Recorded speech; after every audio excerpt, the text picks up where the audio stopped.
Quel placement choisir pour votre enfant? Réponse avec Philippe Crevel. Bonjour Philippe. Bonjour. Fondateur du Cercle de l'épargne, mettre de l'argent de côté pour ses enfants, pour ses chiots, pour ses bambins, le jour où ils seront majeurs, parce qu'il y aura des études à payer, parce qu'on aura envie de les aider s'ils veulent acheter un studio qu'ils en apportent ou monter leur boîte. On y pense pas tous les jours, mais on y pense, mais on le fait rarement. Avant, on le faisait, c'était les grands-parents souvent qui le faisaient en ouvrant le fameux livret A pour les enfants et les petits-enfants. C'est vrai. Et donc, on mettait... Je fais appel à mes souvenirs et c'est vrai. L'étrenne de fin d'année. Les étrennes. Les étrennes, on disait...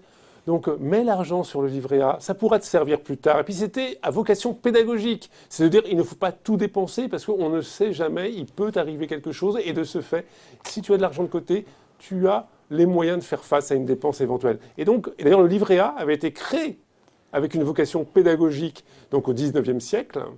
Et il en reste quelque chose aujourd'hui encore, même si ça s'étiole un peu. Ouais.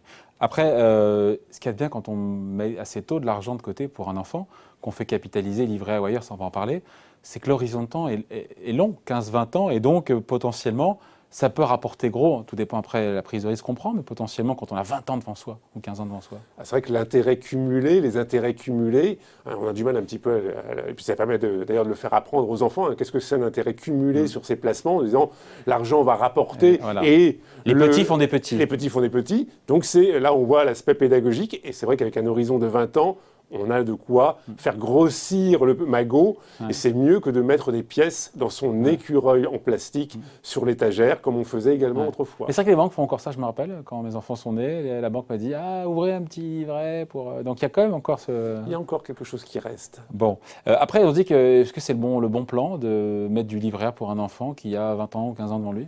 Alors, le problème, c'est qu'aujourd'hui, pour les mineurs, il n'y a pas énormément de possibilités en termes de placement. Donc le livret A? Le livret A, c'est possible. Bon. Il est possible d'ouvrir un peu plus tard le livret jeune, d'épargne jeune. Ah, ça, il faut avoir 18 ans, je crois, non? Non, c'est 18 ans le livret? Non, c'est PEA jeune. C'est le PEA jeune qui fait 18 ans. Le livret jeune, on peut l'ouvrir avant. Avant. Donc mais plafonné. Il est plafonné très faiblement, oui, un très faible plafond. Ouais, donc, 1600 € sur le… Voilà, c'est très faible. Et donc, essentiellement, c'est le livret A. Livret jeune, 1 à 2 % de rendement. 1 à 2 % c'est bien, 1600 € de plafond, donc voilà. C'est sa limite. Ouais. Donc, on ne peut pas, comme vous l'avez dit, faire un PEA jeune avant 18 ans. C'est ça. Et donc ça, c'est dommage. Et plafonné à 20 000 € aussi. Et c'est dommage, parce que c'est vrai qu'apprendre aux enfants ce que c'est une action, voir l'évolution des actions sur 20 ans, aurait été un instrument de pédagogie financière extrêmement important. Et là, le gouvernement, pour des raisons un peu fiscales et puis de propriété, a refusé donc un amendement à la loi Pacte pour permettre donc l'ouverture dès l'âge de 13 ans d'un PEA. C'est dommage, mais peut-être qu'on y reviendra dans les prochaines années. Bon, alors, qu'est-ce qu'on fait alors? On fait quoi? Parce que le livret A, on se dit effectivement, sur 15 ans, c'est peut-être pas le meilleur déplacement. On fait quoi pour mettre de côté pour des enfants? On peut ouvrir un contrat d'assurance vie pour ses enfants, ça on peut. On est en tant que bénéficiaire. Là. Donc c'est pas complètement idiot de se dire on ouvre un contrat d'assurance vie et on peut le céder à ses enfants, le cas échéant en cas de malheur. On peut prévoir d'ailleurs des rentes d'éducation aussi si on pense qu'on va avoir un accident de la vie.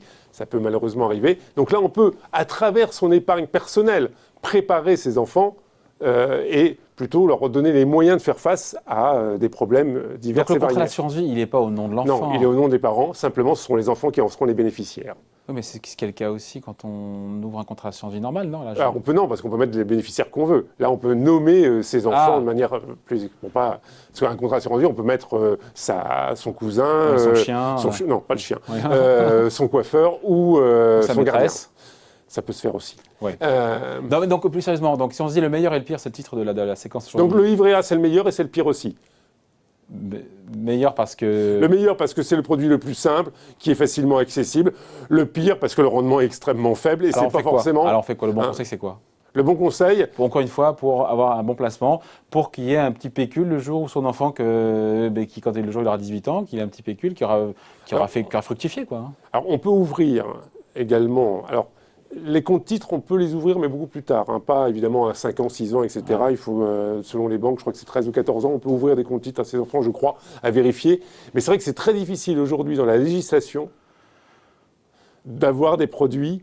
on va dire, dynamique, porteur pour les enfants.